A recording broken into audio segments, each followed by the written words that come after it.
Olá pessoal, meu nome é Vitor Souza, sou professor da Universidade Federal do Espírito Santo e eu não sei editar vídeos. E a partir de agora, cansei de gravar vídeo no calor, então vocês vão ficar ouvindo esse barulhinho de ar-condicionado no fundo, porque meu estúdio é assim meio precário, não tem um split aqui, então vai ser assim mesmo, beleza? Hoje nós vamos falar de Frame Web, essa aula vai falar desse método de desenvolvimento, para o projeto, desenvolvimento de aplicações para web que são centradas em frameworks, né? Então, Frame Web é uma sigla para Framework Based Design Method for Web Engineering, né? Então, é um método de projeto arquitetural baseado em frameworks para engenharia web. Então, a ideia dele é focar na parte de projeto, de design arquitetural de sistemas. Então, ele não fala muito sobre outras fases do processo de software, que você pode levar da forma como achar melhor. E ele foca em uma categoria de sistemas que são os WIS, os Web-Based Information Systems, Sistema de Informação Baseados na Web, ou Sistema de Informação Web. O que são esses sistemas? Né? São aqueles centrados mais em dados, né? Aqueles em que o dado, de repente, é a parte mais importante da aplicação, e a forma como você acessa os dados não é tão importante quanto o dado em si, né? Então nós temos vários exemplos, um comércio eletrônico, um sistema de gestão da universidade, sistemas que geralmente são centrados em bancos de dados bastante grandes, com as informações todas que aquele sistema gerencia. E a outra coisa que o Frame Web é centrado, né, focado, é na coisa do uso de frameworks ou arquiteturas baseadas em container, né, como por exemplo o Jakarta-EE, que é a arquitetura que eu apresentei no meu vídeo Introdução ao Desenvolvimento Web em Java, né, caso você não tenha visto. Essa proposta do Frame Web começou no meu mestrado, que foi concluído em 2007, e desde 2015 nós temos trabalhado em evoluções desse método, né, a gente vai incorporando novidades nele pouco a pouco, e é um trabalho em andamento que a gente tem aqui na Universidade Federal do Espírito Santo.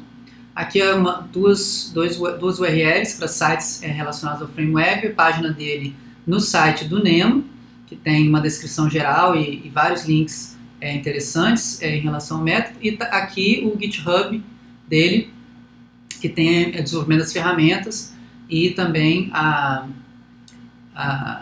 o tutorial do uso dessas ferramentas, que vai ser o tema do próximo vídeo nessa playlist aqui, na sequência do curso de desenvolvimento web, o contexto no qual eu estou gravando esses vídeos aqui, né? Então, qual que é a ideia, né? Essa imagem foi tirada da apresentação de mestrado da minha primeira aluna de mestrado, a Beatriz Martins. Ela trouxe essa figura, ela puxou essa figura da web de algum lugar, para ilustrar a quantidade de elementos diferentes que você se depara quando você vai para desenvolvimento para web, né? Então, ele pega aí um recorte de 99 até 2013 e traz uma série de tecnologias, sejam navegadores, APIs dos padrões Java para web, servidores, outras tecnologias, por exemplo, ASP.NET, ou então Rails, baseado em Ruby, né?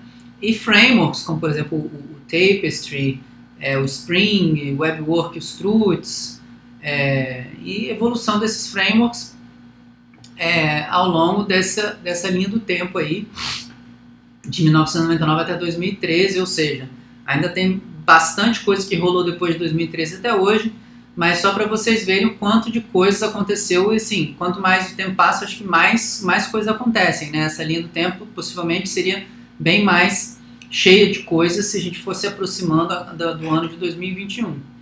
Então, isso para dizer assim que os frameworks, eles são realmente onipresentes, assim, né? Eles prevalentes no desenvolvimento para web.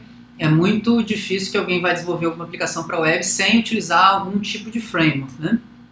Então, os frameworks, eles promovem arquiteturas mais robustas, porque você incorporou naquele framework um determinado padrão de projeto que é útil para a situação na qual ele é aplicado. Então, se você utilizar o framework correto para o problema correto, você promove uma arquitetura mais robusta. Você aumenta a produtividade, caso o seu sistema não seja trivial. Um sistema trivial talvez você faça mais rápido sem um framework, mas se você está falando de um framework, de um sistema de médio e grande porte, o uso de frameworks vai te economizar uma grande quantidade de tempo codificando coisas que são da infraestrutura da aplicação, né? Que você não precisaria necessariamente se preocupar, porque isso, para todas as aplicações web, é a mesma coisa. Então, alguém já pegou aquela que você colocou num framework e agora esse framework está disponível para ser utilizado, né?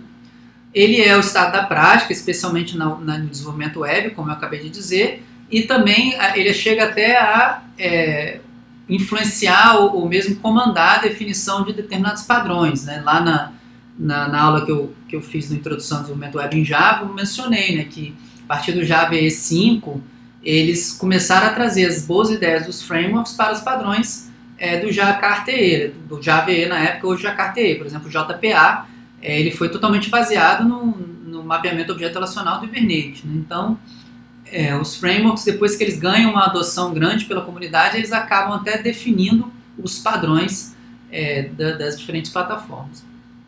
E quando você quando você começa a usar esses frameworks, tem também uma vantagem em você não só implementar com os frameworks, mas trazer os frameworks para os seus modelos, na fase de design, na fase de projeto arquitetural. Então, quando você traz os frameworks para a sua fase de projeto, você traz maior poder e responsabilidade para os arquitetos, que vão agora definir claramente no modelo como que eles querem estruturar as classes em torno dos conceitos daqueles frameworks, né? Então não fica mais a cargo dos programadores, você tem essa responsabilidade centralizada no arquiteto e ele pode definir com mais precisão, dando uma mensagem mais clara aos programadores que não vão precisar ficar com essa responsabilidade. Eles podem pegar o modelo já estruturado e a partir desse modelo eles fazem a implementação. Além disso, você pode aliviar o trabalho dos programadores gerando aquele código que é muito tedioso de fazer, né? Que é sempre as mesmas coisas, né? Obviamente, a gente não consegue chegar no ponto de gerar o código do domínio do problema da pessoa, da lógica de negócio, né? Porque cada lógica de negócio é diferente. Então, a lógica de negócio, o programador vai continuar tendo que desenvolver. Porém, toda a parte de infraestrutura, de conexão com o framework, das anotações, das configurações, das tags que você tem que usar, então isso tudo você pode ler dos modelos e gerar o código esqueleto com base no qual o programador vai só refinar e colocar lá a lógica de negócio e trabalhar em cima de uma coisa já adiantada para ele, né? Então existia na época uma falta de propostas que trouxessem essa ideia na prática, né? De você pegar a arquitetura dos frameworks, a ideia por trás dos frameworks e trazer isso para os modelos de arquitetura de um determinado sistema que está sendo construído com esses frameworks, né? Então foi proposto o Frame Web e, em poucas palavras, ele propõe o quê? Uma arquitetura básica, que a gente vai detalhar ao longo dessa aula, que propõe uma separação de preocupações em camadas, né? Então nós vamos basear no padrão camada de serviço do Fowler, né? O Service Layer, e aí vai ter a camada de apresentação, a camada de lógica de negócio e a camada de acesso a dados. Então cada camada é responsável pela sua parte no sistema, então isso já traz uma certa organização que é independente dos frameworks, mas que se encaixa bem com o uso dos frameworks. Depois a gente coloca cada framework na sua camada, né? Então, além dessa arquitetura, ele traz uma linguagem, que a gente chama de um perfil UML, então é uma linguagem de modelagem baseada na UML, então utiliza os mecanismos de extensão da UML como estereótipos e restrições para colocar nesse modelo UML as informações que a gente traz dos frameworks, as informações que são aquelas configurações dos frameworks, que são as coisas que a gente precisa para integrar o nosso código ao código do framework e utilizar aquele framework, né? Então, são propostos 4 modelos: o modelo de entidade, o modelo de persistência, o modelo de aplicação e o modelo de navegação. E nós vamos detalhá-los ao longo dessa aula. Então, se você pensar em frameworks, existem muitos tipos de frameworks, mas a gente pode, de repente, dividi-los em categorias, né? Então, você pode pegar os clássicos frameworks web lá do início, como Struts, Struts 2, WebWork, VRaptor, Spring MVC, Tapestry e frameworks desse tipo, como agora representados no padrão Jakarta pelo JSF, né? Você pode categorizá-los como framework de controlador frontal, né? O Front Controller. Então você tem uma categoria de frameworks agora, né? Não só um framework específico. Você tem uma outra categoria que são os de injeção de dependência, né? Então você tem o CDI, ou você tem o Spring e outros, né? Mapeamento objeto relacional, como o Hibernate, o padrão JPA, que foi baseado no Hibernate, o Eclipse Link e outros. Frameworks de decoração, que no Jakarta a gente usa dentro do JSF, utiliza caramba, agora deu branco, Facelets, mas você pode usar também SiteMesh ou Tiles, que são outros frameworks de decoração. E outras coisas como orientação a aspectos ou frameworks de autenticação e autorização, que você tem o Spring Security, você tem o JAAS, que é o padrão do Jakarta, né, então primeira coisa que a gente faz aqui é separar esses frameworks em categorias. E aí o FrameWeb ele vai focar em 4 categorias principais, sendo a autorização e autenticação, né, os frameworks de segurança, a mais recente, ainda uma adição recente ao método. Então nós vamos ter impacto dos frameworks controlador frontal nos modelos FrameWeb, de injeção de dependência e de mapeamento objeto relacional. O decorador a gente vai usar, mas não afetam de fato os modelos FrameWeb. E a autenticação e autorização, como eu falei, uma adição mais recente ao método, precisa ainda ser incorporada às ferramentas e tal. Bom, uma explicação rápida, caso você não conheça esses frameworks, né, o controlador frontal, o que ele faz? Ele coloca um elemento, por exemplo, o Face Servlet, na configuração do WebXML, que vai ser o controlador frontal. Toda requisição que chega para o servidor web, dependendo de que URL é solicitada, né, às vezes asterisco.xhtml ou asterisco.faces, ela vai ser direcionada para esse mesmo servlet. Esse servlet vai ter uma configuração particular dele. Essa configuração particular dele vai permitir com que ele saiba qual é a classe de ação ou classe controladora que vai lidar com aquela requisição. Então ele vai chamar essa classe, vai executar algum método nessa classe, essa classe vai ser responsável por interfacear com a lógica de negócio, e depois essa classe vai dizer para o framework também qual é o resultado que deve ser exibido, qual página, por exemplo, tem que ser exibida como resultado dessa ação que foi solicitada. Então, o framework de controlador frontal ele tem essa característica, né?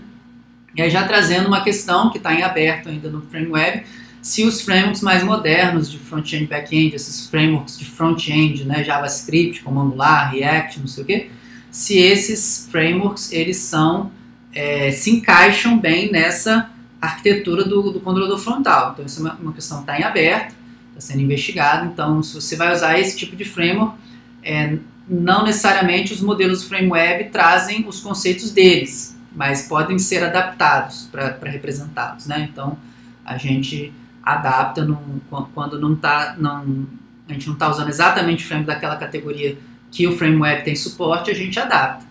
Então, o FrameWeb, por enquanto, ele está focado nessa coisa do controlador frontal.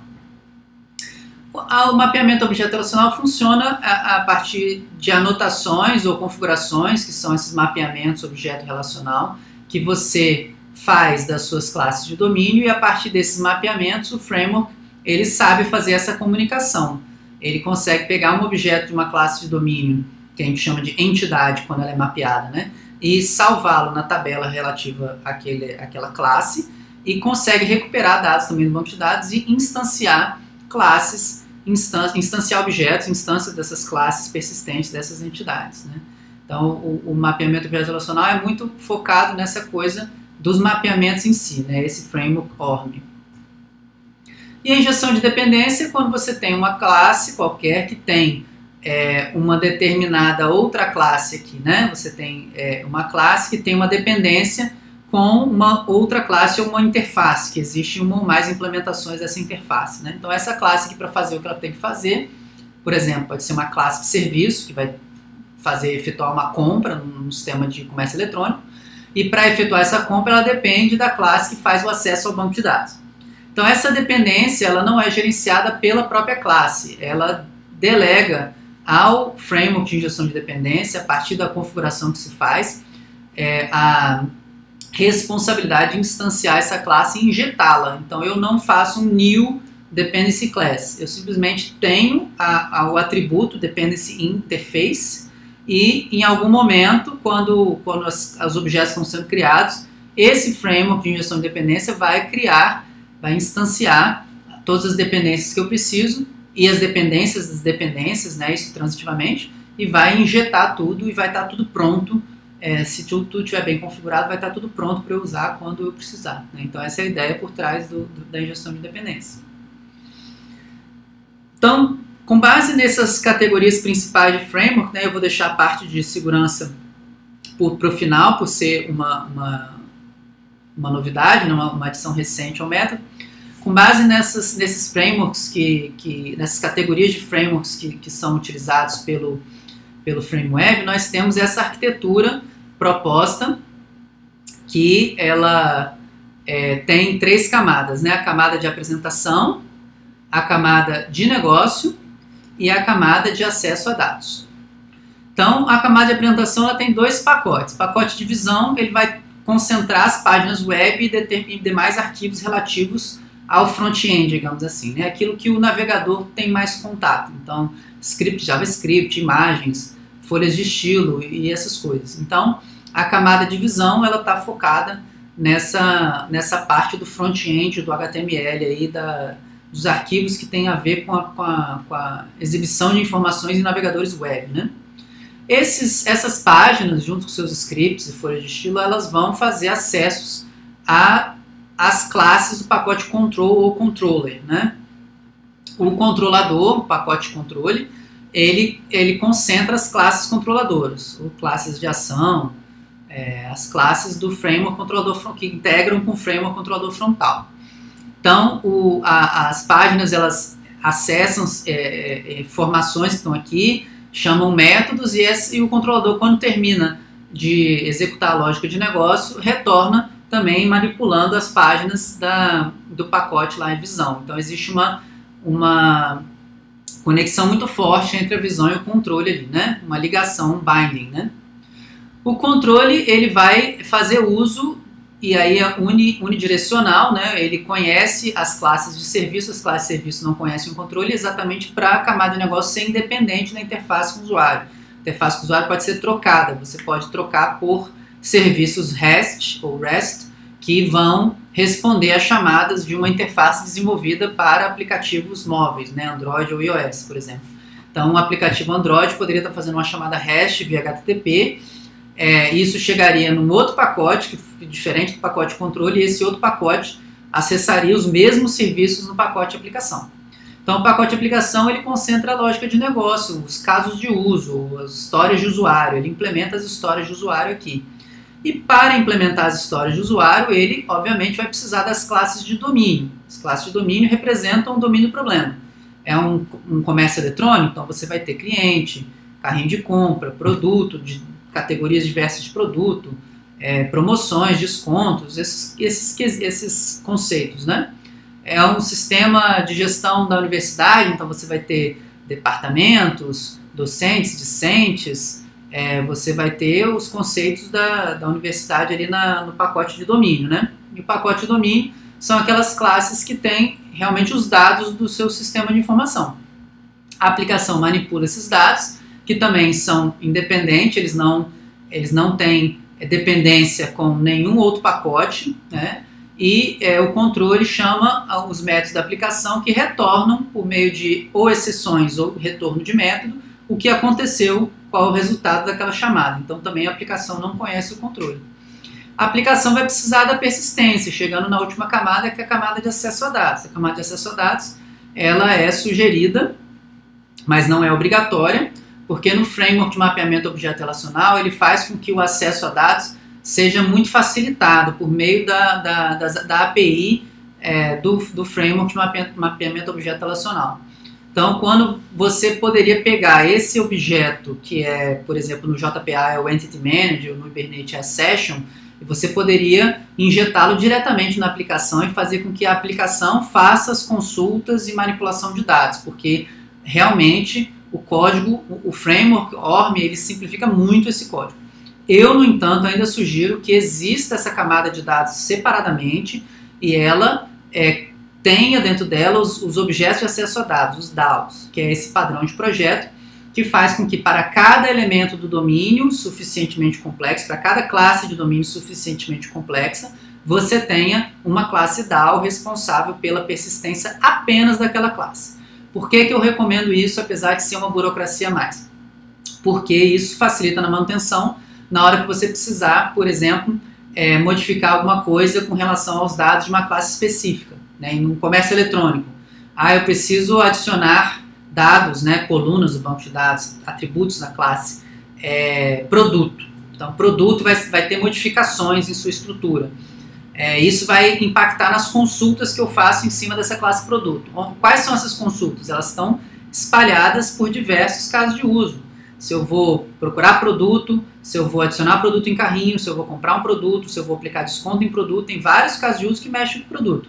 Se você não separa toda a lógica de acesso a dados num DAO de produtos, essa lógica de acesso a dados está espalhada em várias classes de aplicação diferentes, dificultando possivelmente sua manutenção, dependendo do que você for fazer. Então, eu particularmente sugiro o uso de DAOs, mas eles não são obrigatórios para o uso do FrameWeb. Né? Então, dentro dessa arquitetura proposta, como que se encaixam aqui as diferentes categorias de framework, né? Então, o decorador ele vai aplicá-la na visão, criando um layout padronizado, mas isso não influencia nos modelos do FrameWeb, como a gente falou. O controlador frontal vai influenciar bastante as classes de controle, então as classes de controle elas têm que se integrar com o framework controlador frontal. A injeção de dependência ela rola exatamente nessa linha reta aqui. Lá no controlador vai ser injetada a classe de aplicação que ele precisa e na aplicação vai ser injetada a classe de persistência que ela precisa, o DAO. Né? A classe de domínio é onde eu faço meus mapeamentos objetos relacionais e por meio de anotações. Antigamente se fazia por meio de arquivos XML, mas agora é muito mais comum fazer por meio de anotações. Então você faz anotações nas classes de domínio e essas classes de domínio depois elas são manipuladas por meio das chamadas da API do Framework de Mapeamento Objeto Relacional. Então, quem vai fazer isso são os DAOs, que vão concentrar as chamadas de API para poder fazer consulta, salvar um objeto, excluir um objeto do banco de dados, essas coisas. Né? Então, essa é a primeira proposta do FrameWeb, é que a aplicação seja construída em cima dessa arquitetura. Então, fazendo um apanhado histórico aqui, só para apresentar um pouco os modelos do FrameWeb, como é que eles nasceram, né? E depois eu falo como é que estão hoje, né? Então, eles nasceram a partir da minha experiência na época com desenvolvimento web, em que eu usava o framework controlador frontal Struts 2, que é a junção do Struts com o WebWork. Eu usava para injeção de dependência o Spring e para mapeamento objeto relacional o Hibernate, né? Ou Hibernate.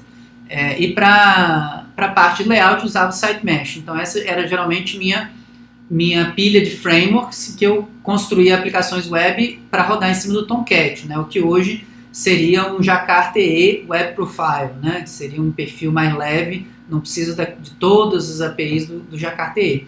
Então essa configuração de frameworks, principalmente o Spring, cresceu muito depois que o J2EE, que era aquela que eu falei lá na aula de introdução ao desenvolvimento web em Java, a proposta do J2EE, que foi uma proposta feita por um comitê, mas que não tinha muita raiz na prática, ela não pegou muito. As pessoas começaram a usar, mas acharam muito ruins. Eu falei das dificuldades do J2EE lá naquela aula lá atrás. Então, aí começaram a nascer esses frameworks. Só que hoje, o que aconteceu também, que eu falei lá atrás, esses frameworks incentivaram e dirigiram e influenciaram os padrões novos, né? Então, o JSF, o CDI e o JPA, eles são bastante influenciados por essas ideias que deram certo, né? Mas na época eu usava esse conjunto de frameworks, e aí eu comecei a pensar em como levar as ideias, né, as coisas que você tem que implementar, que tem a ver com esses frameworks, para o modelo de projeto, né? Então eu parti com um estudo de caso, que era o portal do Labs, né? Aqui uma outra nota histórica: o Nemo, ele nasce a partir da junção do Labs, que era coordenado pelo professor Ricardo Falbo, do qual eu fazia parte como aluno de mestrado na época. Um pouco depois que eu terminei meu mestrado, na verdade, o Nemo ele surge a partir do Labs e juntando com outros professores que hoje formam o Nemo, né? Professor Giancarlo, professor João Paulo, professor Renato, professor Mona Lisa. Então, o Labs como se fosse o antigo Nemo, né? O laboratório que o professor Ricardo Falbo ele capitaneava, coordenava, e vários alunos eles passaram por esse laboratório fazendo trabalhos que giraram em torno da engenharia de software, com muito foco em ontologias, que era o foco que o professor Ricardo gostava de imprimir, né? Então a gente pensou num estudo de caso, o portal do Labs, em que você teria uma forma de gerenciar usuários e as funcionalidades que cada usuário poderia fazer, tipos de usuário, e o membro do Labs poderia cadastrar publicações e materiais disponíveis e áreas de interesse. Um professor poderia cadastrar informações de projeto, mais ou menos o que a gente tem no site do Nemo hoje, feito lá com WordPress. Seria um sistema de informação feito especificamente para isso, né? E o usuário poderia buscar itens e fazer download e se autenticar, né? Aí teria aqui esse aqui é o modelo de domínio na fase de requisitos, né? Então você teria o usuário, o tipo de usuário, funcionalidade, as áreas que ele estava interessado, e a gente vai, e esse aqui é o outro pacote, né? Você tem itens que poderiam ser publicações, projetos ou materiais. Publicações tem vários tipos de publicação, né? Um artigo, um capítulo de livro, um livro, que tem as suas informações, e eventos, né? Tem edições de evento, e você poderia colocar todo esse tipo de informação por lá. Isso tudo ainda na parte de requisitos desse portal do Labs. Então a gente passa para a parte de projeto fazendo com framework. Então o primeiro modelo que eu vou ilustrar aqui com o portal do Labs é o modelo de entidades. Então o exemplo do portal do Labs vai me ajudar a mostrar a cara de cada um desses modelos, pelo menos como eles eram lá no início, e hoje em dia depois a gente vai falar, eu vou falando um pouco o que mudou, o que não mudou, né? Então o modelo de entidades, que na verdade lá atrás nasceu como modelo de domínio, depois, para evitar confusão, porque modelo de domínio é muito amplo, né? Um nome é usado para várias outras coisas diferentes, então a gente, no trabalho da Beatriz, renomeou isso para modelo de entidade. Então o modelo de entidade, e todos os modelos do framework são baseados no diagrama de classes, então vocês vão ver sempre aqui o diagrama de classe da UML, e ele tem os mapeamentos objeto relacional adicionados às classes por meio dessas extensões UML que eu falei para vocês, né? Estereótipos e restrições. Muito baseado nos padrões de bom senso. Então quando você lê sobre os frameworks de mapeamento objeto relacional, eles vão dizer para você que sempre que você está criando um sistema do zero, você pode se basear nesses padrões e diminuir bastante a quantidade de mapeamento que você tem que fazer. E ele guia a implementação das classes do pacote domínio e o mapeamento objeto relacional dessas classes, né? Então aqui tem algumas tabelas que eu não vou me estender por todas elas, mas só para mostrar que elas trazem qual é o mapeamento objeto relacional, a extensão UML usada e os valores possíveis. Então, se você quer dizer se a classe é persistente, transiente ou mapeada, o que não vou entrar nesse assunto agora, nós vamos ter uma aula específica sobre JPA, que vamos falar sobre isso, você vai colocar esses valores como estereótipos em cima dessa classe, persistente, transiente ou mapeada. E aqui o padrão, nessa tabela não está mostrando, mas na minha dissertação tem exatamente essa tabela, a dissertação de mestrado, e ela mostra com negrito qual é o valor padrão, né? E o padrão, então, é a classe persistente. Toda classe do diagrama de entidades, do modelo de entidades, se ela não tem um estereótipo, ela é considerada persistente. Se você quer que ela seja transiente, você tem que colocar esse estereótipo. Se você quer que ela seja mapeada, você tem que colocar esse estereótipo. Qual é o nome da tabela na qual a gente vai guardar os dados dessa classe no banco de dados? Você vai colocar uma restrição UML em cima da classe com a chave table e o nome da tabela como valor associado a essa chave. Só que o padrão é o nome da classe. Então, se você a tabela no banco de dados para a classe produto também chama produto, você não precisa botar nada. Então, o uso desses padrões de bom senso, eles vão diminuindo a quantidade de mapeamentos que você precisa fazer do seu mapeamento objeto relacional, né, do seu diagrama de classe. Então aí tem vários outros, se o atributo é persistente transiente, se ele pode ser nulo ou não, qual é a precisão de um tipo date, né, que o tipo date Java ele pode ser tanto só a data, só a hora ou data e hora, então você precisa dizer, porque no banco de dados existem tipos separados para isso. Se o atributo é a chave primária e uma série de outros mapeamentos nessas outras duas tabelas. Eu vou deixar disponível aí também na descrição do vídeo, como de costume, um link para os slides, né? Então vocês vão poder ver com calma e também sugiro ver lá na dissertação, porque lá tem em negrito qual é o padrão, o valor padrão para cada um desses mapeamentos. Então, pegando como exemplo aqui o portal do Labs, você tem que o usuário ele tem que ter um nome, não pode ser nulo. A data de nascimento, eu estou interessado só na data. E-mail, login e senha não podem ser nulos e eu especifico o tamanho máximo do login da senha, né? Aqui também, por exemplo, tem dentro dessa associação eu coloco que ela deve ser recuperada de forma preguiçosa, que eu vou explicar melhor quando for a aula de JPA. E essa outra associação, por exemplo, tem uma ordenação natural com cascateamento completo. Então, tudo isso são configurações de mapeamento objeto relacional que o programador teria que fazer na hora de implementar essas classes, e você está trazendo isso para o modelo de projeto. Com aquelas duas vantagens, você já está definindo como você quer e comunicando isso para o programador, e a segunda vantagem é poder gerar código desse modelo e o programador não precisar ter que implementar isso do zero, né? Indo para a parte de persistência, o modelo de persistência ele vai existir se você for realmente usar os DAOs, né? Então, se você for usar os DAOs, você vai fazer um modelo de persistência para mostrar os DAOs que tem no seu sistema. Então, para cada classe de domínio, você teoricamente tem um DAO, mas você alguma classe de domínio que não tem essa necessidade, você pode não ter também. Então, como os DAOs são altamente generalizáveis, e quem viu o meu vídeo do tutorial do Jay Butler, ou fez o tutorial que está aqui o link, né? Você entra nesse link, depois vai na wiki que tem o tutorial, né? Você já deve ter visto lá o DAO base do Jay Butler, que traz uma série de coisas já prontas, né? Como você já tem um método para salvar, para recuperar com base no ID, para listar todos paginado, para excluir, tudo isso já vem pronto, porque o código, quando você usa um framework de mapeamento objeto relacional, é o mesmo, independente da classe. Então você pode generalizar esse código num DAO base.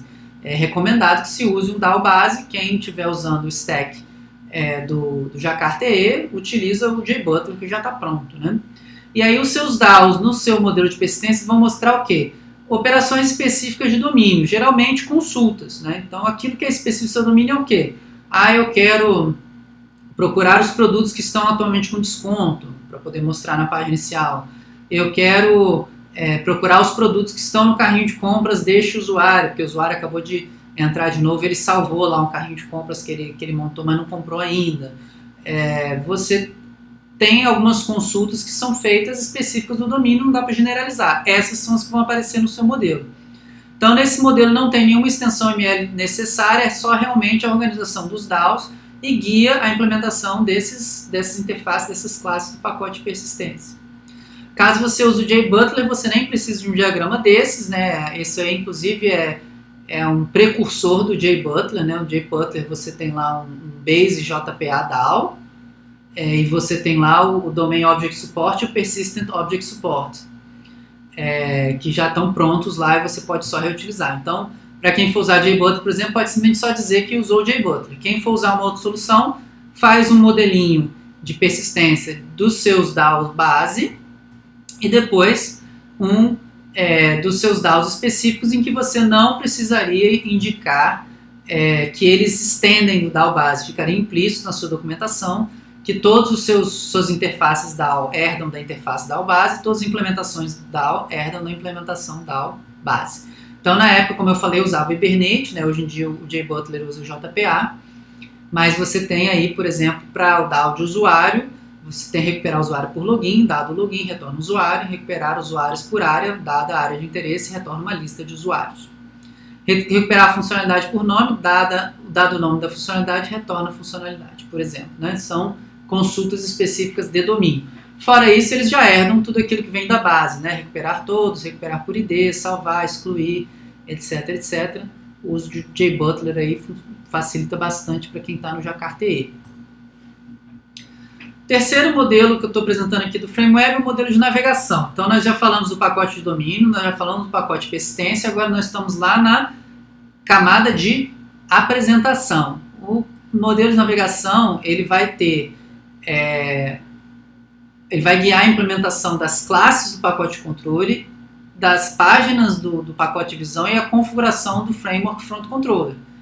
Então ele vai ter os tipos de componente e a configuração do controlador adicionada às classes por extensões UML. Quais?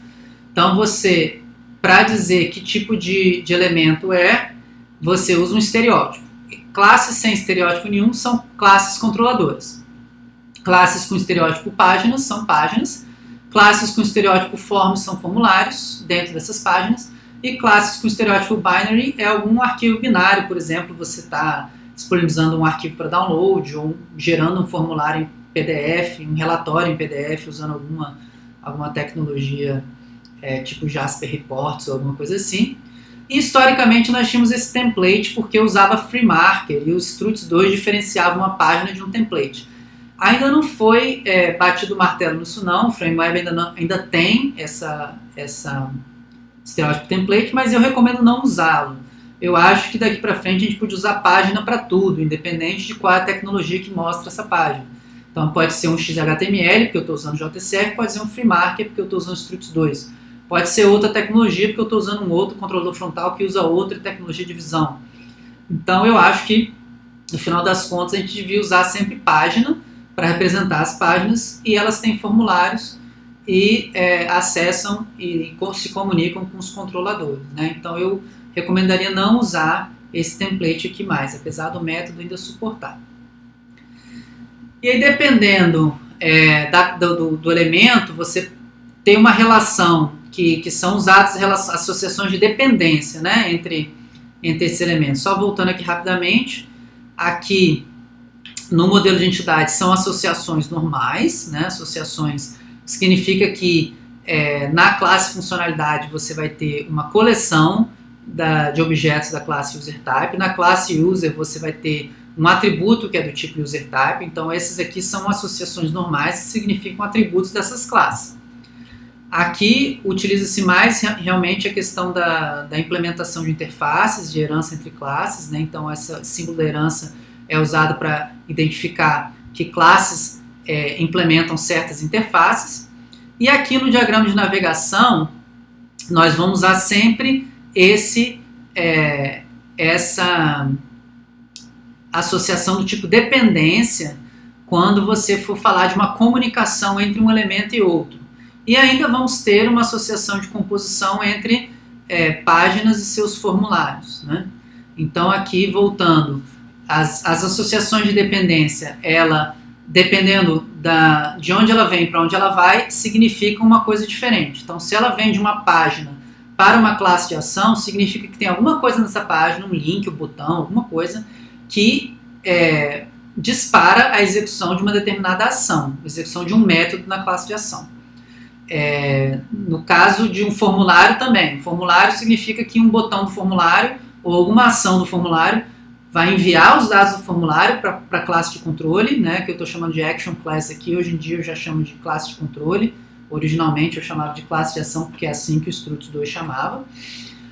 O formulário indo para a classe de controle, ele manda os dados do formulário e também chama algum método. E da classe de controle indo para uma página significa que aquela página é o resultado da execução de algum método. Indo para um arquivo binário, você fazer o download desse arquivo binário é o resultado de execução de algum método de controle.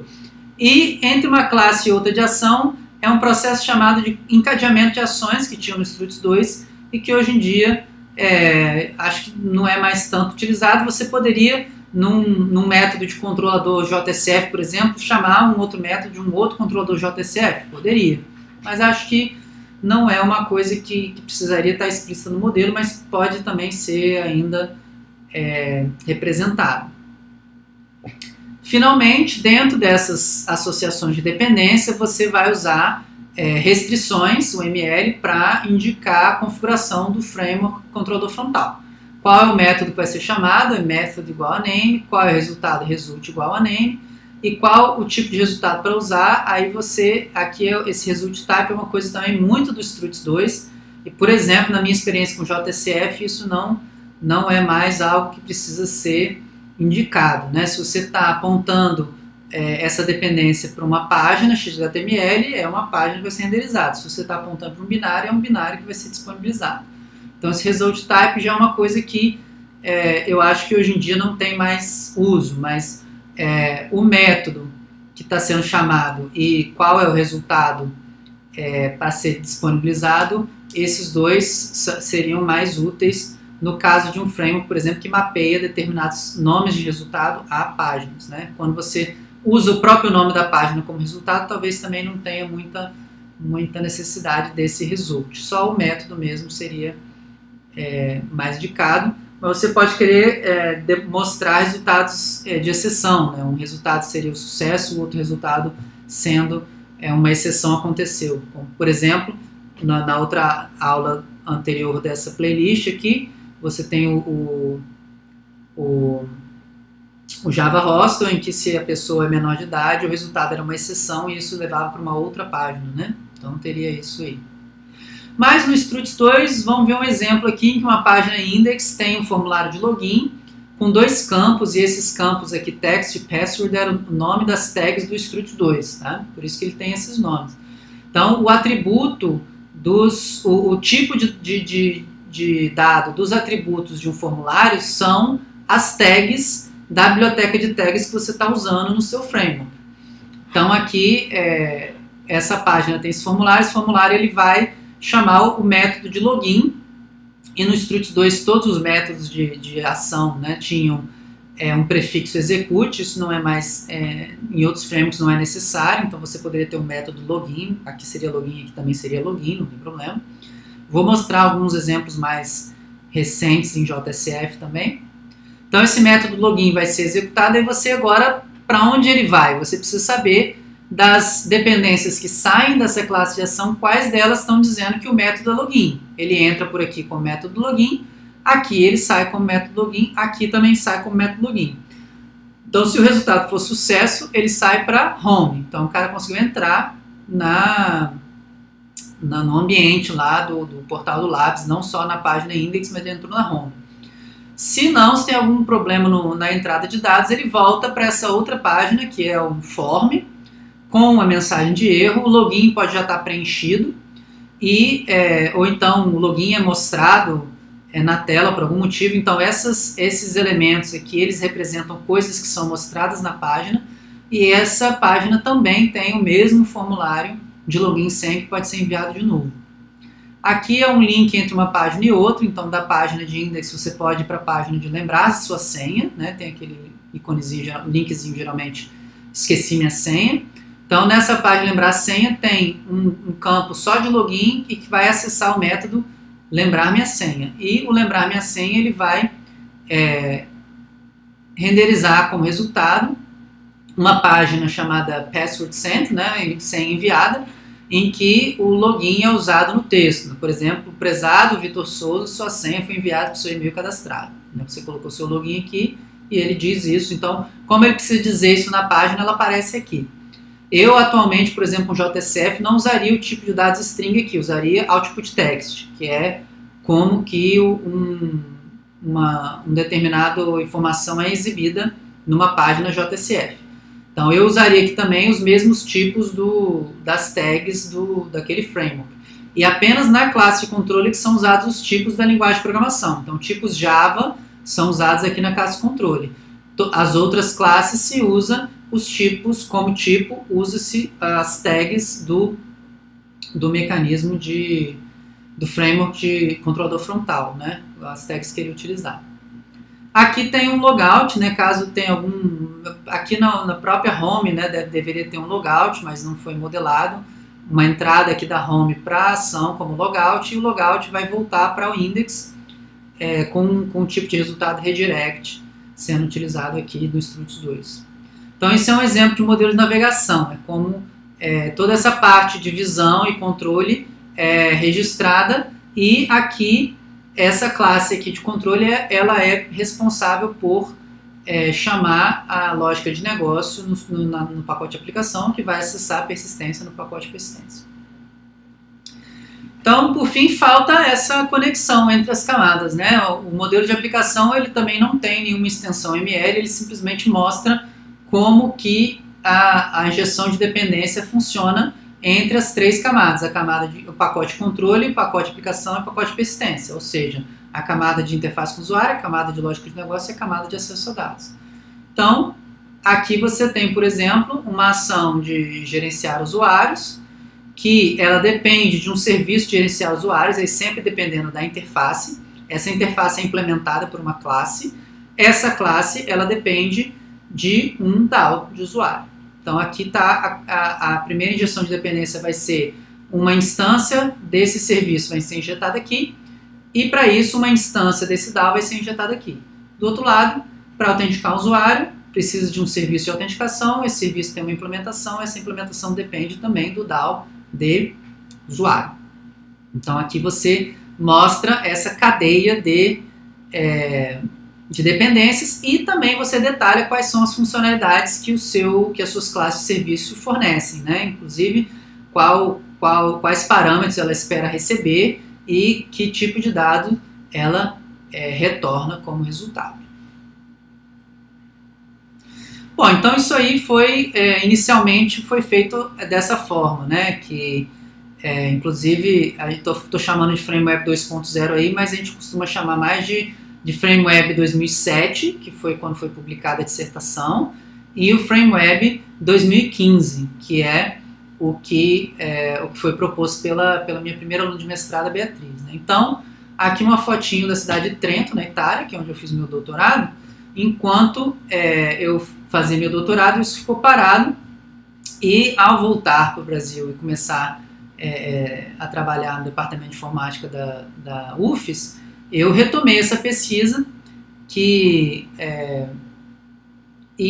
comecei a orientar alunos, e que fomos caminhando com isso desde 2015, que foi quando a Beatriz estava concluindo também o mestrado dela e fazendo as propostas, publicando artigos e escrevendo a dissertação. Então, quais foram as coisas que a gente começou a trabalhar, né? De lá para cá mudou bastante coisa em termos dos frameworks disponíveis. Então, eu comecei a me interessar mais pelos padrões do Java EE. Então, se eu quisesse usar JCF, CD e JPA, como que isso iria funcionar? Porque o FrameWeb foi baseado no Struts 2, né? E outra coisa é que essas extensões OML, a gente não tinha um editor, né? Não tinha uma ferramenta para construir modelos. Então, essas extensões elas são livres. Você pode fazer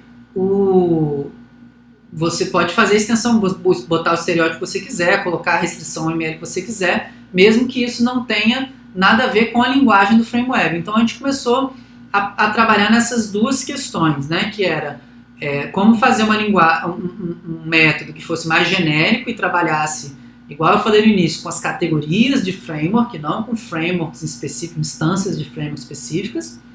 E segundo, como que a gente poderia criar realmente uma linguagem que restringisse, os únicos estereótipos que você pode usar aqui são esse e esse. As únicas restrições que você pode usar aqui são essa e essa. E aí ferramentas em cima dessa linguagem que não permitissem que alguém fizesse diferente do que está especificado na linguagem. E a partir daí tendo a linguagem bem especificada, você poderia fazer verificação de modelo, geração de código e tudo mais. Então começamos isso em 2015 e a proposta era adotar conceitos de Model Driven Development, né, de desenvolvimento orientado a modelos.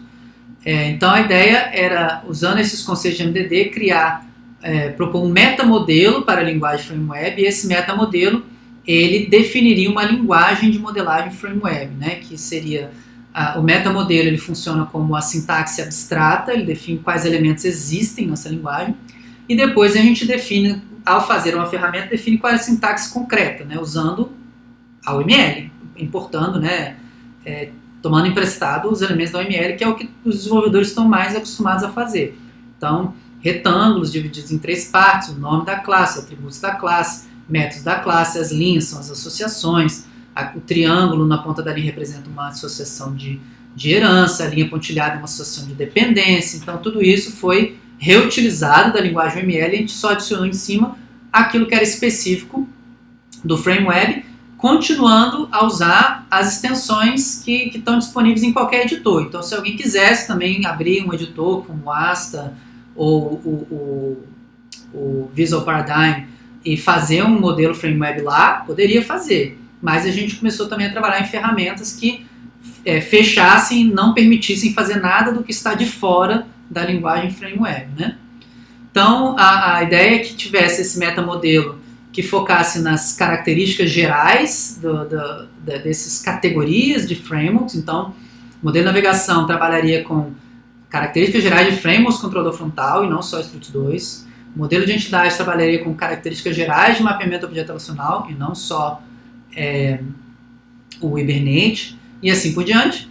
Então, a gente proveria uma forma de especificar aquilo que é particular de cada instância de framework, que é particular do Struct2, que é particular do JCF, que é particular do VRaptor, como, por exemplo, a biblioteca de tags que eles usam, como especificar de uma outra maneira. E aí você ainda poderia, com essa especificação, integrar isso no seu modelo. Então, seu modelo ele utiliza uma linguagem genérica para controlador frontal, mas traz os elementos que são específicos do framework que você está utilizando.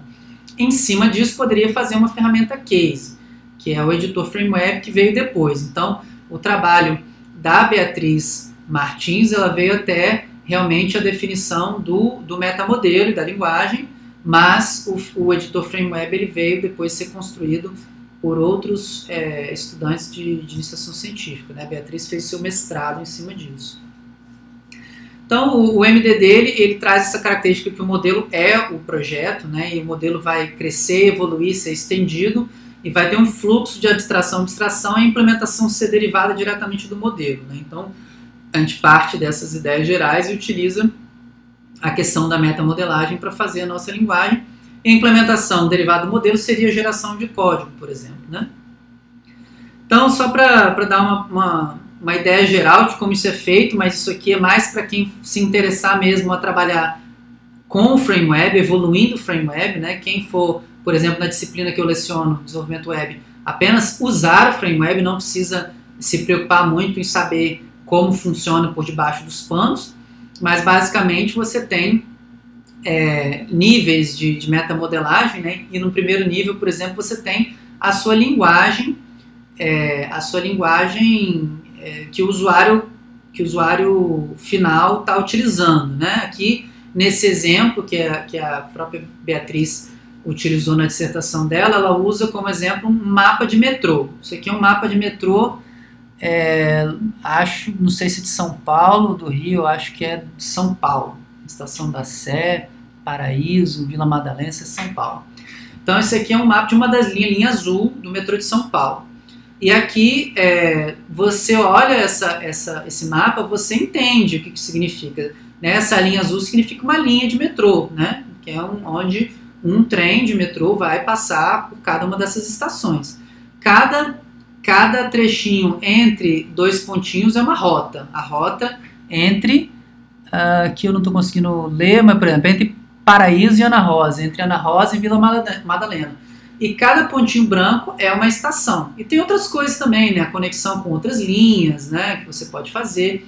Tudo isso é muito, para quem já andou de metrô, é muito intuitivo, né? Talvez uma pessoa que visse isso a primeira vez precisaria ser explicado o que é cada coisa dessa.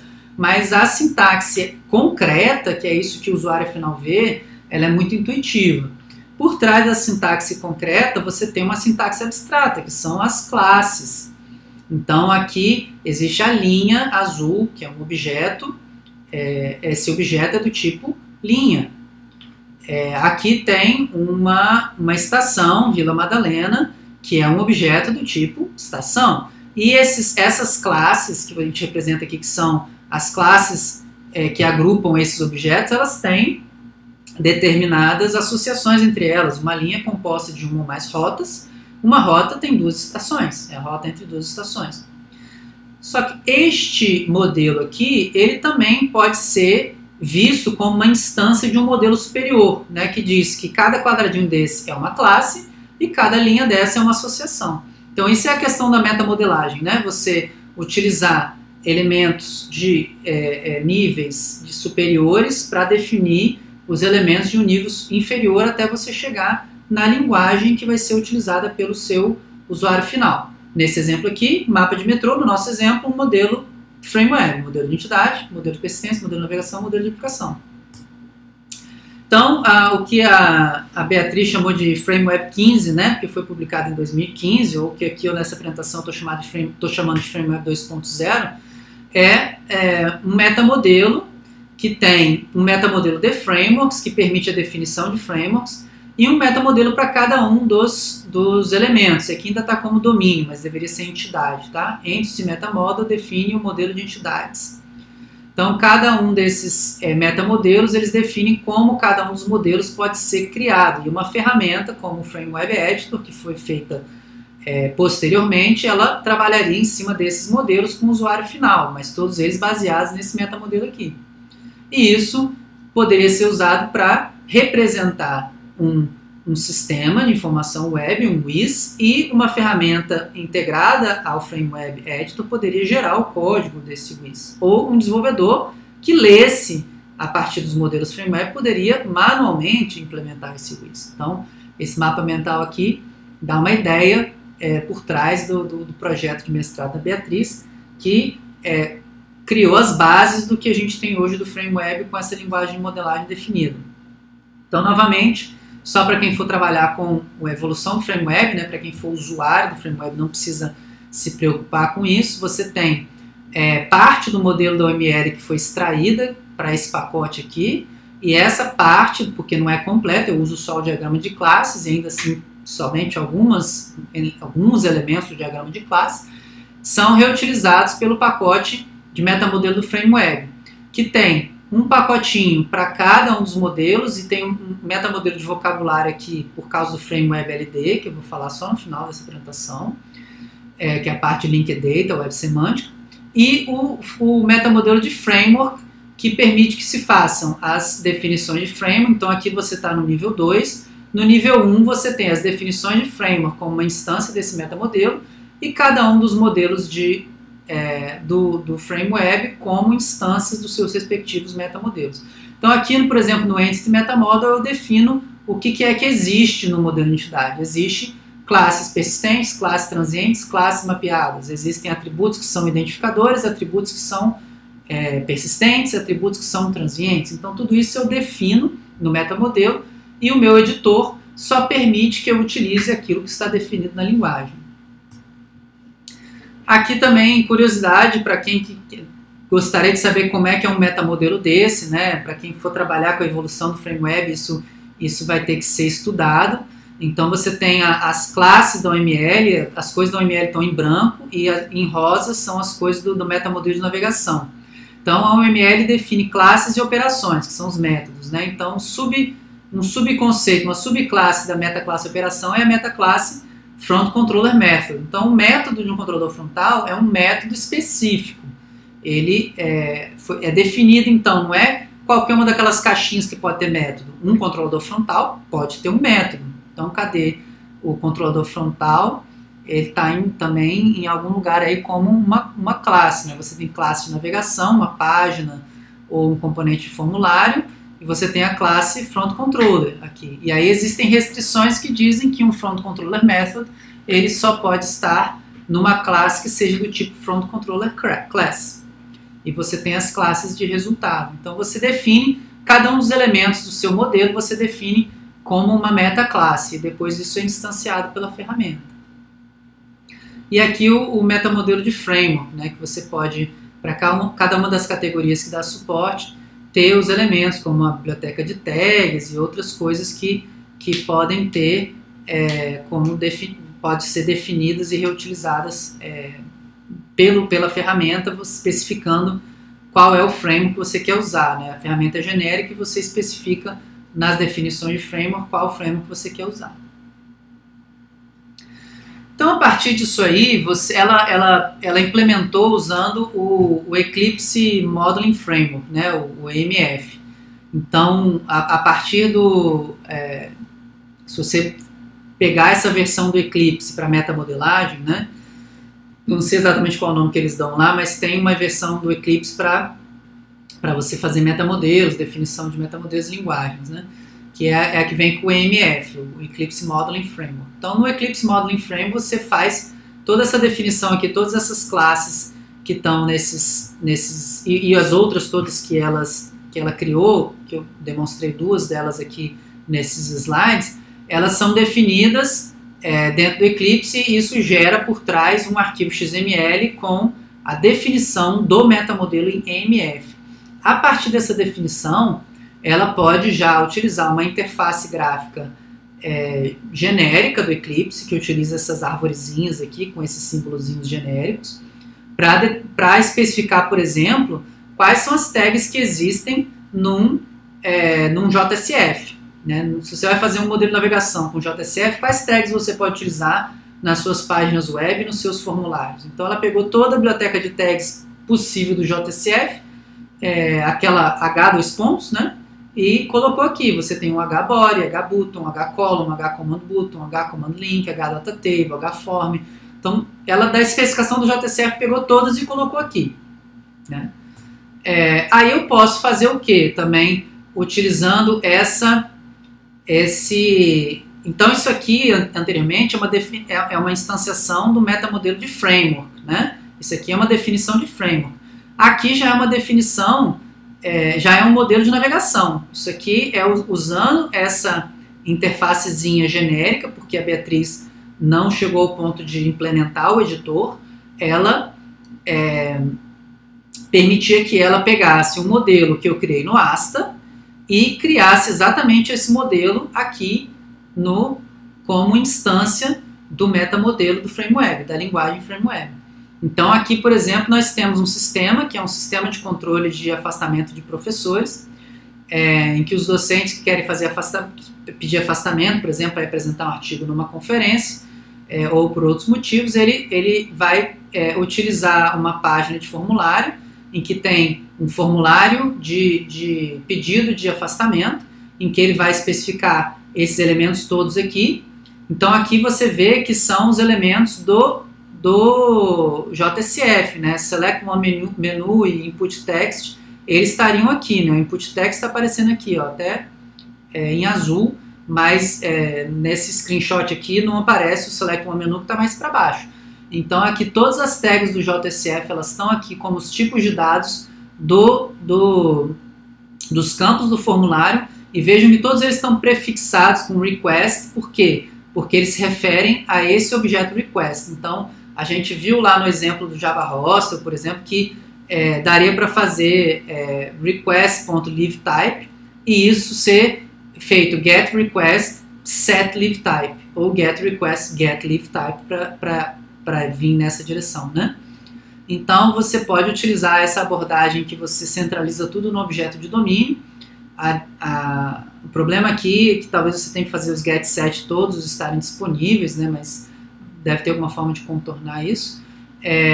Só nunca me debrucei sobre isso. Mas enfim, tô falando aqui, abrindo um parênteses que não tem necessidade nenhuma. Então nós temos aqui os campos do formulário, cada um com seu tipo, fazendo referência à biblioteca do JSF que eu já defini, utilizando também a linguagem do FrameWeb, e esse método vai chamar, esse formulário vai chamar o submit tendo um sucesso, e aquilo que eu falei no JSF, né? Se a página chama-se success.html, eu até poderia ser opcional colocar result success.html, porque isso é óbvio que é isso que vai acontecer, né? Talvez esse result, no caso do JSF, tenha que ser utilizado para outra coisa. Assim, no caso de uma exceção tal, ir para a página tal. No caso de não ter exceção, você omite o resultado e aquele é a saída padrão, né? Então, essa que é a questão aqui dos frames, é o estudo que precisa ser feito, né? Por exemplo, será que não era melhor alterar a linguagem colocando, em vez de result alguma coisa, colocar exception igual a alguma coisa? Porque quando tem uma exceção eu vou para aquela página, ou então de repente os dois, né? Porque alguns frameworks são mais baseados em uso de exceptions, outros frameworks são mais baseados em dar nome para os resultados. Então, você poderia ter as duas coisas. Isso, como é que se faz isso? Mexendo nos metamodelos, né? Nesses metamodelos aqui, e isso reflete no metamodelo que eu consigo fazer aqui no MF e depois também na ferramenta, né? Então, note que esse é o escape no JSF. O mesmo escape pode ser feito no VRaptor. Aqui está ele feito no VRaptor em EMF, que a Beatriz fez, como parte da avaliação, né, da experimentação do trabalho dela. E aqui está ele em Asta, que foi feito antes para poder servir de guia, né? Para você não fazer diretamente aqui, você faz ele primeiro no Asta para ver como é que fica, e depois você faz ele aqui. Isso lá no início, lá na proposta da Beatriz. Hoje em dia a gente usa a ferramenta direto. Mas aí você teria um index e um header dentro desse index, que foi feito dessa forma, e um XHTML aqui de request leave, que teria o formulário. Aí veja que os campos, os dados são os mesmos do objeto request, mas os campos são os campos do VRaptor e não os campos mais do JSF, que vão chamar o método save, e o método save vai levar para index.html. Aqui já não tem o result, uso aquela abordagem de o resultado é o próprio nome da página, né? Que é a abordagem que eu falei que a gente poderia usar no JSF também. E aqui tem uma ilustração de como o escape poderia ser no Struts 2, né? Então, as origens do FrameWeb lá no Struts 2, o escape originalmente, né, da forma como foi feita lá o portal do Labs, se a gente fosse fazer o escape nos mesmos moldes, né, usando o Struts 2, seria isso aqui. Então, aqui é interessante, se quem quiser pegar os slides e comparar, né, olhar como é que é ele no Struts 2, como é no VRaptor, como no JSF, você consegue ver que por trás a linguagem ela é genérica, ela é padronizada em páginas, formulários, classes de controle e associação entre esses elementos. Mas cada framework tem as suas características e aí isso fica explícito, por exemplo, no conjunto de tags que é utilizada nos formulários, por exemplo, né? Bom, então isso aí apresenta como é que foi feita a linguagem, né? Foi utilizado o Eclipse Modeling Framework para fazer a linguagem. Então a Beatriz ela definiu todos os arquivos EMF, ou o que eles chamam de eCore, que especificam a linguagem do FrameWeb, a sua sintaxe abstrata, mas não tem uma sintaxe concreta, né? O Eclipse provê uma sintaxezinha concreta genérica, que não ajuda muito, né? Ficar programando, ficar modelando, utilizando esses elementos de árvore aqui, não é muito legal. Melhor a gente partir logo para o código-fonte se você for fazer dessa forma. O legal é você conseguir ter uma versão de sintaxe concreta que seja diagramática, que seja visual, que seja alguma coisa que os programadores estão acostumados. Então, foi utilizado o plugin MF chamado Sirius para poder, em cima ainda da plataforma Eclipse, criar o FrameWeb Editor, que aí foi o trabalho do Silas, aluno de iniciação científica e de projeto de graduação. Então, ele fez de modo que você pudesse, dentro desse editor, importar a definição da plataforma, que seria se você vai usar Java, C#, PHP, coisas que são genéricas para todos os modelos, e definição do framework, que aqui é mais específico do modelo de navegação, que vai falar mais dessa coisa das tags que vão poder ser utilizadas e tal. Na parte de Linked Data tem também importação de vocabulários, mas isso eu vou deixar para falar no final dessa apresentação. Vamos focar só na parte de web, sem a web semântica por enquanto. Então essa é a carinha do editor FrameWeb lá no início. Ele era uma aplicação que era para ser rodada num Eclipse meio que separado, porque ele não tinha o gerador de código embutido, não integrava com os projetos web do próprio Eclipse, né? Isso foi feito mais recentemente, nós vamos chegar lá. Mas ele permitia que você criasse um novo projeto FrameWeb e aí fizesse sua definição de plataforma, por exemplo, importasse a definição da plataforma Java, importasse a definição da plataforma JSF, e aí depois a paleta que permitia que você criasse cada um dos seus modelos. Modelo de entidade, modelo de aplicação, modelo de navegação, modelo de persistência. Então, aqui, por exemplo, no caso esse é o SCAP, novamente, o Sistema de Controle de Afastamento de Professores, utilizando o JSF, sendo modelado dentro do editor FrameWeb. Então, é a carinha da OML, só um pouquinho diferente, usando as figurinhas que o Eclipse fornece, porque a gente não tem como investir recursos em fazer uma interface tão amigável quanto um Asta, OML, quanto um Visual Paradigm da vida. Então a gente usa aquilo que o Eclipse fornece de padrão, e isso foi o que o Silas conseguiu fazer. O controlador ele vai submeter, na verdade aqui a página, né? Começa da página, tem o formulário vai submeter o método submit, o método submit pode ser um sucesso, ou pode ser nulo, ele volta para o formulário. No caso de nulo, é quando a gente renderiza a mesma página no JSF, poderia ser o caso de ter algum problema, né, com algum dos campos que foi passado. Então aqui também notem que tem uma separação em pacotes, né? Ele já separou aqui o que é do controlador e o que é da visão, porque isso já foi uma coisa que a linguagem FrameWeb trouxe, né? Que os elementos da visão ficam necessariamente no pacote visão, os elementos de controle no pacote de controle. Então tudo no FrameWeb Editor tem que ir no seu respectivo pacote. E depois a gente vai ver na parte de geração de código que era ideal que, na verdade, aqui você trouxesse o nome do pacote mesmo, né? br.ufs.informatica.escape.core.controller, por exemplo. E aqui já é um pouco mais relacionado à parte web, então /core /request live, que seria a pasta dentro da sua estrutura web, onde ficam essas páginas. E aí o gerador de código usaria essa informação. Do jeito que está aqui, essa informação que está aqui, essa função que está aqui, está meio... não tem muita utilidade para geração de código, né? Nem mesmo para o desenvolvedor fazer o código manual, né? Então isso aí depois foi melhorado posteriormente. Aqui tem um vídeo do primeiro editor, que tem aquela visão geral do FrameWeb Project, em que ele criou o modelo de navegação e deu um duplo clique e abriu o Navigation Model. Aí ele criou os pacotes, como eu falei, cada um tem que estar no pacote, e veja que ele coloca uma Front Controller Dependency entre uma coisa e outra. Então é uma dependência específica, não é uma dependência genérica, né? Então ele criou de persistência, deu um duplo clique, vai abrir o modelo de persistência, ele, como sempre, cria o pacote de persistência primeiro, coloca lá a implementação do DAO, a implementação da interface e faz a realization, que é aquela classe implementa aquela interface.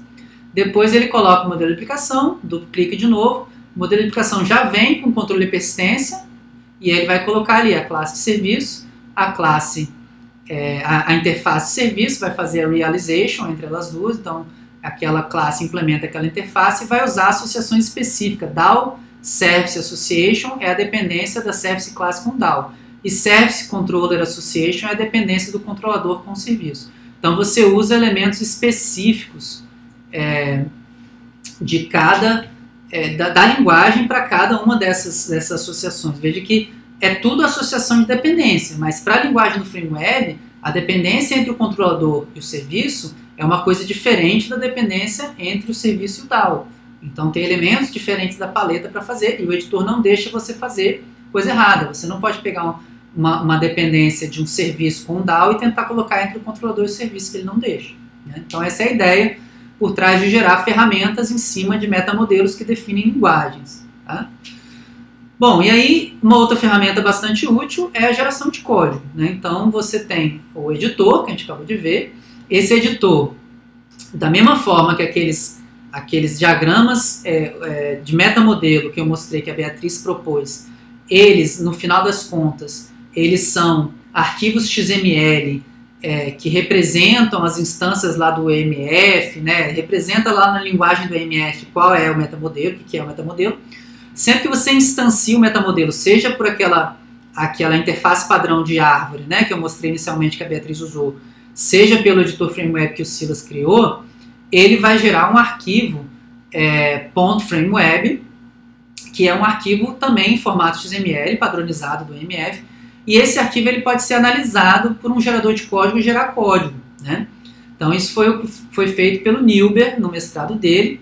Ele analisou esse arquivo XML produzido pelo editor e a partir dele gerou código com base em alguns modelos de código. Então aqui, por exemplo, isso aqui é um trecho de um arquivo .frameweb. Isso aqui é uma sintaxe do EMF que representa que uma classe de formulário login form tem um elemento login.user do tipo input text. Então você pode ver aqui que existe um atributo que é dessa classe que não está aparecendo, né? Eu cortei o trecho dela aqui, que é do tipo campo de componente visual, UI Component Field. O nome dele é login.user. A visibilidade é private, então a visibilidade também pode ser vista aqui, é private. E o tipo dele é uma tag FrameWeb, vindo lá da definição de tags do JSF, que eu também mostrei aqui, e ela é do tipo input text. Então, essa informação visual do editor, ela está nesse arquivo XML, que é analisado e é combinado com um template. Toda vez que você tiver um input text, eu gostaria que você usasse esse template aqui, em que você substitui FWID pelo nome daquele atributo, trocando ponto por underline, porque não pode usar ponto na ID de um input text, e você pega o FWValue e coloca entre expression language e usa login.user para gerar o código, né? Na verdade, teoricamente, teria que ter o nome do controlador aqui também, né? Qualquer que seja o controlador, mas aqui eu simplifiquei. Então ele pegou o nome do elemento e colocou no lugar de FWValue e ficou essa expression language JSF aqui. E o ID também foi gerado com base no nome do elemento. Então se você vai fazer isso, se você faz isso para o formulário como um todo e para cada uma das partes do formulário, no final das contas você tem um código esqueleto gerado para esse modelo. Então você parte de um modelo que você fez graficamente, aperta um botão e tem um esqueleto de código das páginas, dos controladores, das classes de domínio, das classes de aplicação, das classes de persistência. Então também tem um metamodelo por trás disso, que depois que o Nilber implementou isso em C#, porque era a linguagem que ele estava mais habituado, em uma outra iniciação científica, o Breno, ele trouxe isso para o EMF no Eclipse. Então permitiu com que esse gerador de código fosse integrado ao editor do Silas, ao editor FrameWeb Editor, que o Silas criou, e aí agora a gente teria tudo junto no mesmo lugar, o editor e o gerador de código. Em paralelo, né, antes da gente continuar nessa trilha aí da evolução do editor de código, do editor e do gerador de código, em paralelo nós temos o mestrado do Rodolfo. O Rodolfo, o mestrado dele focou na incorporação no FrameWeb de acesso, de controle de acesso baseado em papéis, para poder integrar no FrameWeb os mecanismos de segurança, né, os frameworks de segurança, autenticação e autorização. Então ele, a partir do metamodelo original, ele criou, por exemplo, existem agora classes de domínio lá no modelo de entidades que são o usuário, o papel e a permissão. Lá no modelo de navegação, que é o que usa a cor rosa lá na dissertação da Beatriz, você tem uma página de autenticação e um formulário de autenticação. Então eles herdam dos respectivos metaclasses e outras coisas também. E no de aplicação você tem método de autenticação e método de serviço. Então, com autorização, né? Aqui no caso a autenticação, aqui a autorização. Perdão. nas duas coisas são a autorização, né? A classe que usa a autorização e o método que usa a autorização, que você vai dizer quem está autorizado a usar essa classe ou os métodos, né? O método de autenticação é feito aqui na parte de controle, eu acho, faz a parte de autenticação. No caso, ele usou o mesmo prefixo, né? Que é auth, porque é authentication e authorization, então ficou confuso. Mas na prática, o que isso significa na hora de você fazer os modelos, né? Então, na hora de você fazer os modelos, na prática, você tem no seu modelo de entidades, e aí o Rodolfo, ele fez um fork do Frame Web Editor e implementou também a parte da ferramenta, né? Tanto o editor quanto o gerador de código, ele fez um fork do Frame Web Editor, um fork do código C# do Newber, e implementou as duas coisas. Então isso tudo tem que agora voltar para o trunk, né? Voltar para o repositório principal do editor FrameWeb, que eu vou mostrar na sequência como que está. Mas aqui a ideia, então isso aqui, naquilo que está disponível para ser usado hoje, eu creio que não esteja ainda integrado e está como trabalhos futuros fazer essa integração. Quem precisasse usar isso, precisaria usar especificamente o fork que o Rodolfo fez do editor e do gerador de código. Então, no fork que ele fez, ele permite criar classes, quem é a classe que representa o usuário a ser autenticado, o papel desse usuário e a permissão que esse usuário tem. Então, ele implementou o Role Based Access Control, aqui o RBAC, especificando o modelo de entidade, quem são as entidades que representam cada um desses elementos com seus atributos importantes, né? O nome do usuário, a senha, o nome do papel e o nome da permissão. E aí, por exemplo, isso aí tem relação com uma classe de domínio normal, né? Aí na classe de aplicação, ele, por exemplo, pode especificar que só quem consegue usar esse serviço é quem tem a permissão de person, e especificamente existem permissões para apagar ou para modificar uma pessoa, que tem que ter a permissão perm person del e perm person up. Então, isso são nomes de permissão que estão associados a papéis, que estão associados a usuários. Então, quem está autenticado, se tiver essa perm person, consegue fazer o view e o save. Se tiver perm person del, consegue fazer o delete. Se tiver perm person up, consegue fazer o update. Não tendo essas permissões, o framework de segurança vai retornar uma exceção. E aí vai dar unauthorized, alguma coisa, né? Alguma tela padrão lá que o serviço teria que mostrar.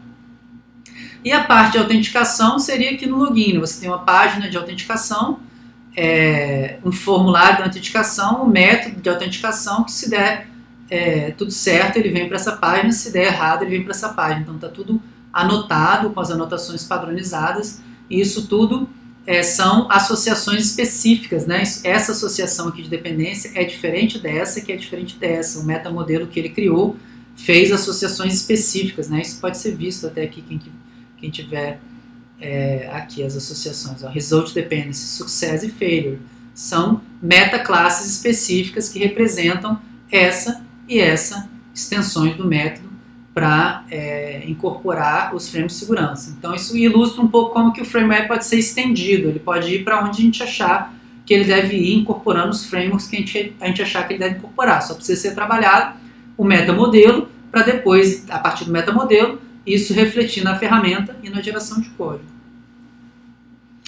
Bom, então esse fork aí está separado ainda, então ele precisa ser integrado, mas em paralelo com isso fomos continuando a evolução da ferramenta do FrameWeb, o editor do FrameWeb e o gerador de código, e isso foi o trabalho do Lucas, mais recentemente, que teve como objetivo trazer isso para dentro do Eclipse de desenvolvimento web, aquele Eclipse que a gente instala aqui, que eu instalei aqui para o tutorial do JButler, que eu usei para fazer o exemplo do Java Hostel e o Live Demo lá na introdução ao desenvolvimento web. O Eclipse para desenvolvimento Enterprise, que vai fazer, que você abre para implementar a sua aplicação Jakarta EE lá, utilizando o que a IDE tem para oferecer.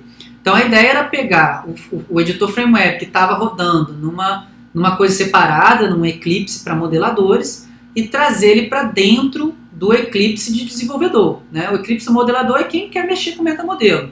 O Eclipse de desenvolvedor vai usar o FrameWeb para gerar código e modelar aplicações web. Então é isso que foi o propósito da iniciação científica do Lucas, e ele apresentou esse resultado, que é o plugin poder ser instalado a partir de um update site, né? Então, no próximo vídeo eu vou fazer o tutorial dessas ferramentas. Esse tutorial está no GitHub do FrameWeb, que eu já mostrei a URL lá no início dessa apresentação.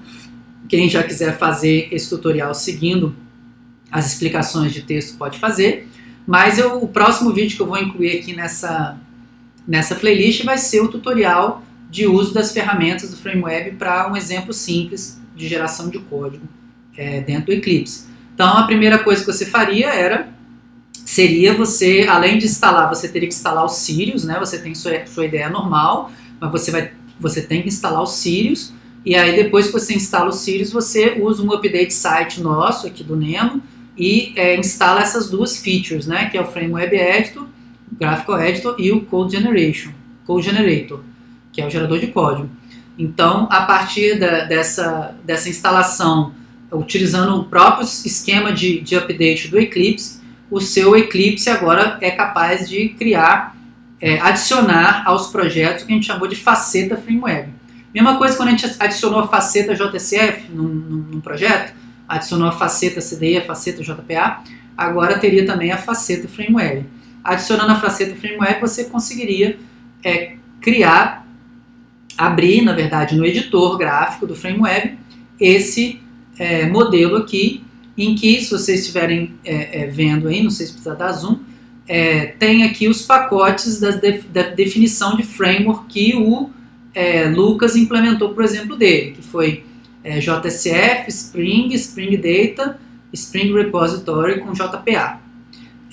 No caso, eu também, no tutorial da FrameWeb Tools, baseado no que ele fez para esse conjunto de frameworks, eu fiz uma outra definição de plataforma em que eu usei apenas os padrões do Jakarta, então JSF, CDI, JPA, e eu também adicionei as tags do Prime Faces, né? Que é aquela biblioteca de componentes visuais que até no tutorial do Jay Butler a gente já usou ela para ter uns campos mais bonitinhos ali no formulário de CRUD que a gente criou com aquele tutorial. Então eu fiz uma outra definição, e todas essas definições estão lá no repositório de código e podem ser reutilizadas. Outras definições que alguém porventura fizer, até mesmo estudantes aí da disciplina de desenvolvimento web, podem ser enviadas para a gente coloca lá para serem reutilizadas, né? Então a ideia é que cada um tem uma necessidade de utilizar uma stack diferente, vai fazer a definição de framework.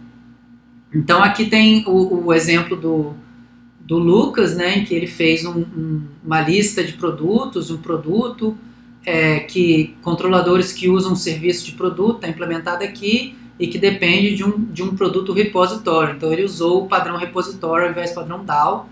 Eu não sei exatamente quais são as diferenças, eu preciso me informar nisso aí. Aqui tem o modelo, que é a entidade produto, e o DAO, né, que é o repositório dele, que faz as vezes de DAO, e aqui a funcionalidade da parte de navegação que ele implementou e gerou código, e depois ele concluiu a implementação e conferiu quantos % do código foram gerados. É uma quantidade bem alta do código que é gerada para uma aplicação simples, né? Como é que esses códigos são gerados? Eles são gerados a partir de templates, usando essa linguagem de template chamada JTwig, que é uma linguagem mais próxima dos desenvolvedores, porque ali no Eclipse Modeling Framework existem linguagens ali também para fazer esse tipo de transformação de modelo para texto, que a gente chama, né, Model to Text Transformation. Mas essas linguagens do Eclipse, o Lucas julgou que eram muito do mundo dos modeladores, dos metamodeladores, e um desenvolvedor que precisasse estender precisaria usar uma linguagem de alguma ferramenta mais ali acessível para ele. Então ele implementou a construção de templates com esse JTwig. Então aqui você vê que parte são código Java, e aí vem essas sintaxes assim, de abre chave 2 vezes, fecha chave 2 vezes, que tem, por exemplo, ele vai puxar do modelo o nome da classe, se tem alguma extensão vai ter extends, e aí vai ter a lista de extends aqui na frente, de coisas que ela estende aqui na frente, sempre vai ter um implement serializable, sempre vai ter um serial version ID, para cada atributo ele vai gerar. Então esse aqui é um template de uma classe de entidade, né, baseado nesse modelo de entidade aqui. E tem também, por exemplo, aqui eu trouxe um outro exemplo, que é o exemplo da classe não é uma classe, é um formulário, perdão. É uma página com formulário. Então, uma página da HTML, para cada formulário que ela tem, ela vai colocar um formulário JSF com o nome, cada um dos atributos. Se o atributo é do tipo input text, vai ser assim. Então, ele fez os templates para a pilha de frameworks que ele usou, e a partir disso eu também fiz uns templates para os padrões de ACARTE que estão disponíveis lá. Quem quiser pode pegar o editor FrameWeb e gerar código em cima desses templates usando o tutorial das ferramentas, que vai ser um próximo vídeo. Eu não vou entrar nisso aqui não, porque esse vídeo já está bem grande. Bom, mas para concluir, assim, a gente falou aí toda a parte de desenvolvimento de sistema de informação, né? E esse vídeo está numa playlist. Eu estou criando eles no contexto de uma disciplina desenvolvimento web, mas na verdade essa disciplina se chama desenvolvimento web e web semântica, né? Em metade da disciplina a gente vai tratar dessas questões de dados interligados, dos padrões W3C para dados interligados, essas coisas da base do que as pessoas sonham um dia ter, que é essa web semântica em que as coisas poderiam ser automatizadas no nível que foi vislumbrado inicialmente lá pelo Tim Berners-Lee e seus colegas no artigo inicial lá, que propõe esse nome de web semântica, né? Então, com base nisso, a proposta do FrameWeb ela já veio inicialmente, desde lá da minha dissertação de mestrado, com uma extensão semântica chamada S-FrameWeb, e depois essa extensão semântica ela foi evoluída para o que foi chamado de FrameWeb LD, que é FrameWeb for Linked Data, que foi um outro braço da pesquisa do FrameWeb que teve um salto com o mestrado do Danilo, mas que depois também não foi ainda continuado, ainda está pendente aí da gente fazer uma série de coisas em cima disso. Isso é tópico aberto para quem está interessado em fazer pesquisa em cima disso. Então, orientado lá pelos professores Ricardo Falco e Giancarlo Guisardi, no meu mestrado eu incluí o S-FrameWeb, em que eu sugeria, né, que a partir de uma análise de domínio fosse feita uma ontologia de domínio, e aí uma linguagem chamada Ontology Definition Metamodel, da OMG, poderia ser utilizada para representar graficamente o que a gente depois representa nas linguagens da web semântica, nas linguagens da W3C, né, RDF e WL. A gente vai falar disso quando a gente entrar dentro do curso de Desenvolvimento Web, vai ter nessa playlist aqui vídeos sobre web semântica, então a gente vai falar disso mais para frente nessa playlist. E aí a gente simplificou esse ODM para representar o que o Entity Model ele representa para os sistemas de informação. Na época ainda era Domain Model, então isso foi a base para o Entity Model do FrameWeb. E eu, como usava o Struts2, eu fiz uma extensão do Struts2 que permitia que a pessoa especificasse se ela queria o resultado daquela consulta que ela estava fazendo, se ela queria num HTML para consumo humano, ou se ela queria num RDF ou WL para consumo de máquina, né, para processamento automático daquilo que estava vindo. Então, a partir de 2016, com o trabalho do Danilo, aqui uma outra fotinho de Trento, onde eu fiz meu doutorado, para dizer que isso, desde a minha dissertação, ficou parado até 2016, onde o Danilo trabalhou nessas limitações, né, que a linguagem de modelagem e o processo de gerontologia estavam meio defasados, não levavam em conta muitos princípios e boas práticas de linked data, e novas tecnologias já tinham sido desenvolvidas nesse meio tempo, né? Então, a proposta do FrameWeb LD era usar aquilo que o próprio Nemo, né, já tinha desenvolvido como como o método de engenharia de ontologia, particularmente o método sábio, né, proposto pelo professor Ricardo Falgo, e as linguagens de modelagem, como o OntoML, proposta pelo professor Giancarlo Guisardi, e construir uma camada de linked data em cima do FrameWeb 2.0. Então, pegar a metamodelagem da Beatriz e, em cima dela, fazer uma camada de linked data, que isso foi o trabalho de mestrado do Danilo.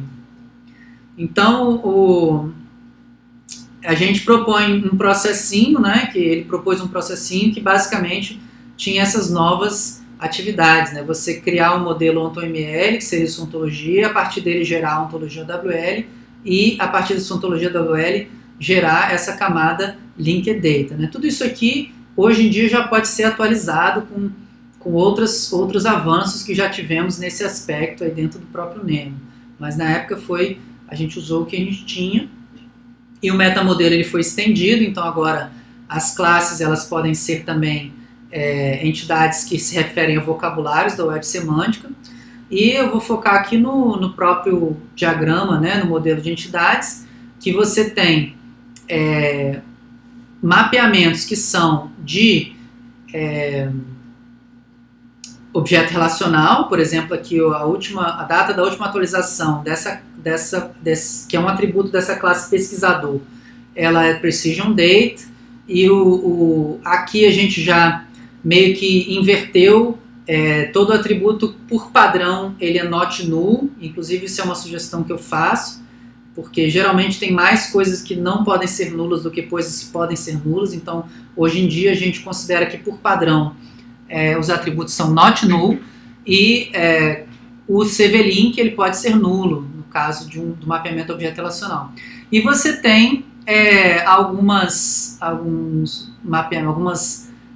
extensões aqui, né, estereótipos e restrições que são relacionadas a vocabulário. O que é isso? É dizer que, por exemplo, elementos do nosso sistema de informação que representa o pesquisador, eu vou dizer que eles são equivalente ao vocabulário fourth person, né? Então, fourth é um vocabulário da web semântica, da web de dados, ele define uma classe person, e esse é um vocabulário muito conhecido. Então, softwares, né, agentes da web semântica, digamos assim, que estejam navegando pelos dados na web e lendo coisas, procurando por pessoas, muito provavelmente eles conhecem o vocabulário fourth, mas eles não conhecem um vocabulário particular meu, que eu defino que o UFIS Researcher, né? Eu crio um vocabulário qualquer, né? Tipo,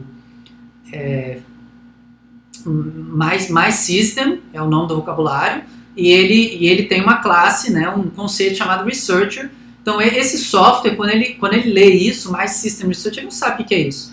Mas como Fourth Person é um vocabulário muito conhecido, ele sabe o que é Fourth Person. Então, aqui eu estou fazendo essa ligação. No meu sistema, o My System Researcher, ele é um Fourth Person. Ele, na verdade, ele é uma subclasse de Fourth Person. E se esse agente, na verdade, conhecer também o vocabulário do DBLP, lá no DBLP, como nós estamos falando no DBLP apenas de pesquisadores, eu digo que a minha classe My System Researcher, ele é equivalente a DBLP Person. E aí tem algumas outras restrições que são colocadas para os atributos e também para as associações, né?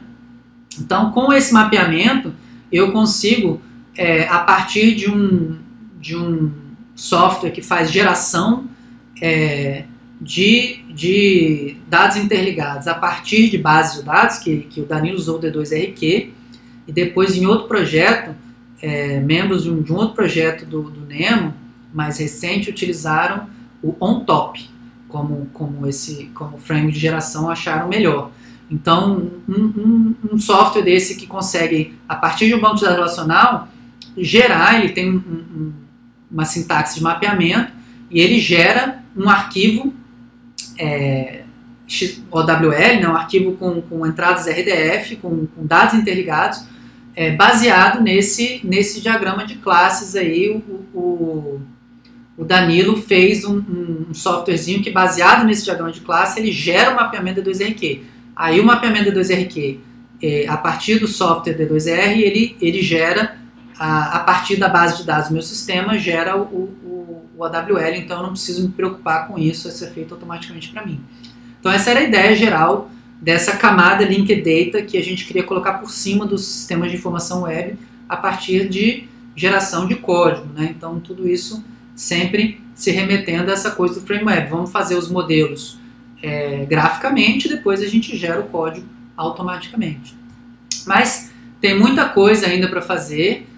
Quando a gente estudar a parte de Linked Data, nós vamos nos basear nesse livro aqui que já traz várias coisas, desafios e boas práticas da Web Semântica que vão ter que ainda ser incorporados nessa pesquisa do Frame Web LD e que estão ainda parados, nem o suporte também ferramental lá do Frame Web Editors, que eu saiba, também ainda não foi implementado.